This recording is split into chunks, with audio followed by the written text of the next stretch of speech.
मित्रांनो, आज आलेल्या पावसामध्ये नाशिकमधील गोदावरीला पूर आला आहे. सोमेश्वर धबधबा प्रभावित झाला आहे. याचा एक्सक्लुसिव्ह रिपोर्ट आपल्या चॅनलवरती बघायला भेटणार आहे तुम्हाला.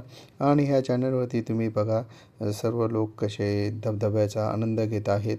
आणि पोलिसांनी इथे आवाहन केलं आहे की सोमेश्वर धबधब्यावर कोणीही जाऊ नका. मनमोहक धबधबा आहे हा.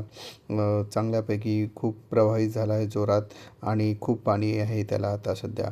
तर प्रशासनाने सांगितलं आहे की इथे कोणीही जाऊ नका, कारण अशा हुल्लडबाज लोकांमुळे त्यांचे प्राण संकटात येतात.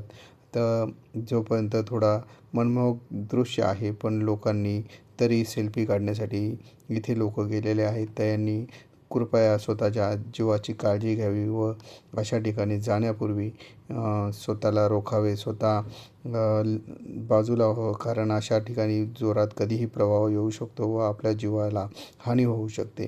तर तरीसुद्धा नाशिकचा हा सोमेश्वर धबधबा प्रभावित झालेला आहे. त्याचा आनंद घेण्यासाठी हे पर्यटक त्या अशा ठिकाणी गेलेले आहेत.